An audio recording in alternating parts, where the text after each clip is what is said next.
တိုးတက်လိုက်တော့လို့အားဆို ဟုတ်တယ်ငါတိုးတက်ချင်နေတာ တိုးတက်လိုက်တော့ ငါတိုးတက်ချင်တာဘာတိုးတက်ကမှာလဲလို့တိုင်းရ2025ကုန်လုံး2026လောက်ရောက်တော့ငါအိတ်လိုက်စားလိုက်တောက်လိုက်နေဘာမှတိုးတက်မှုလည်းမရှိဘူးဟောအကြံဉာဏ်လေးရှိနေပြီးအောင်ကွာ အားဆိုရင်မင်းတိုးတက်လိုက်တော့ အေးလေငါတိုးတက်ချင်တာဘာတိုးတက်ကမှာ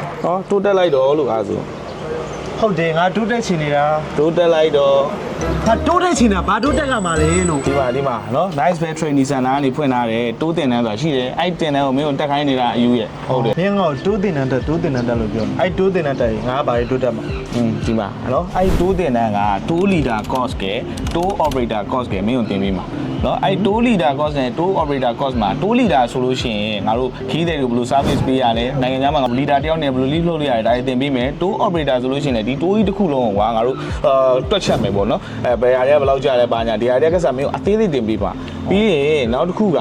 တင်ကြပေးမဲ့ဆရာကလည်းနှစ်ပေါင်း20ကျော်အတွေ့အကြုံရှိတဲ့ဆရာနဲ့မင်းတို့တင်ပေးပါ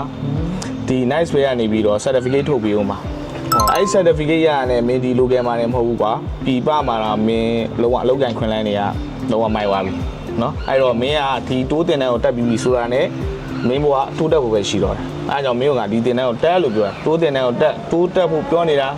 တကယ်အဆင်ပြေလိုက်တာကွာအဲ့ဆိုငါဒီတင်တဲ့ကိုအပ်လိုက်တော့မယ်လေ အေးအဲ့လိုက်တော့အမြန်ဆုံးလား nice way training တင်တဲ့နဲ့ဆက်သွယ်ပြီးအဲ့လိုက်တော့ဟုတ်ပြီလား အေး